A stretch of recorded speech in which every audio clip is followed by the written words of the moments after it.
Man-eater. The very word strikes fear in the hearts of many. The term is used to refer to an animal that attacks or kills humans. I once believed mankind had no natural predators. I was wrong. The threat of being eaten sounds ridiculous. Lions are the only big cats that form prides, or groups, to hunt and defend their territory. For the most part, lions are not a large problem for human beings. People don't live as close to them now as they did in the past. Lions are known to prey on a variety of animals, including baboons, water buffalo, rodents, zebras, and antelopes. They even scavenge or steal from other predators like cheetahs or hyenas. Between 1932 and 1947, 3 generations of deadliest lions killed 1,500 people in the Njombe district in southern Tanzania. This makes them the greatest man-killers of all time. The people of southern Tanzania lived under fear of being attacked by lions. These were the most terrifying of lions. The incident was so severe that it has been documented as one of the deadliest lion attacks in history. It was not a single man-eater, but an entire pride went into a brutal killing spree that preferred human flesh over any other kind of food. One pride, a group of 15 lions, was especially violent, earning them the name of Man-eaters of Njombe. The lions were studied to determine whether or not they intentionally set traps to catch human prey. What drives the lions to kill humans? Is there something hardwired in their brain that turns them into killers? Is it just chance? Or is there something else? Well, let's find out. Scientists have theorized for decades the possible causes of man-eating. One of the most prevalent theories is that man-eating is not natural, and big cats prey on humans when they're too old or lame to hunt their normal food sources. In other words, humans are easier to catch than deer. Many man-eaters do prove to be old and lame. However, this theory doesn't explain why healthy cats turn their golden eyes our way. So what are the other possible explanations? Some biologists have pointed out that man-eating often occurs when a cat's natural food source is missing, and eventually these cats get hungry enough that anything and anyone is food.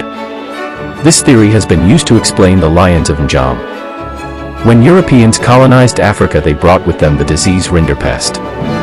Rinderpest, also known as cattle plague, is closely related to measles and is known for its high mortality rate.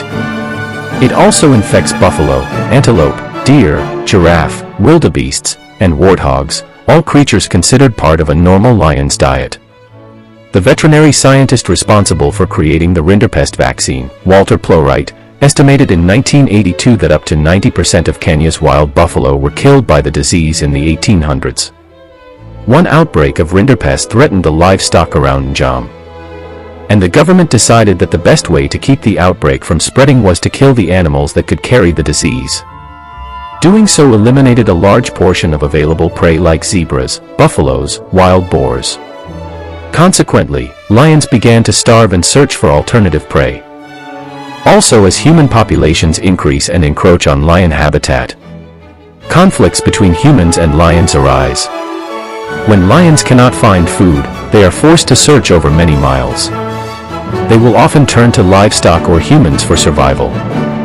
Human activity is responsible for declining prey populations. With humans infringing on lion territory, lions are running out of places. Some scientists claim that once a predator tastes human blood, they will develop a preference for it and begin to seek out people as prey.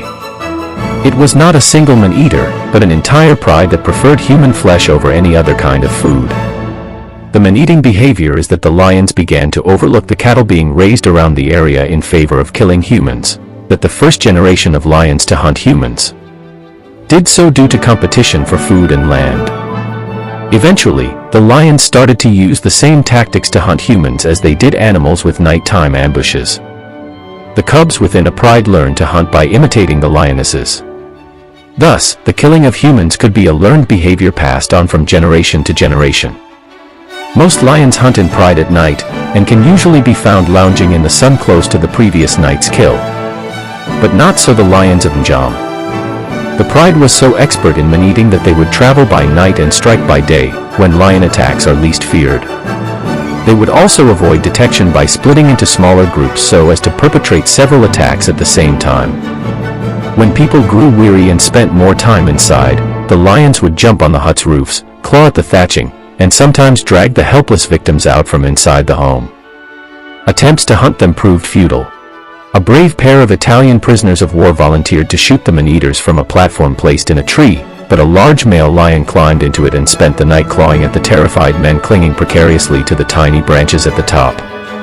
Eventually George Rushby, a famed hunter, decided to put an end to the attacks. He killed 15 lions, and the rest of the pride eventually abandoned the area, finally ending the nightmare and life returned to normal in Tanzania.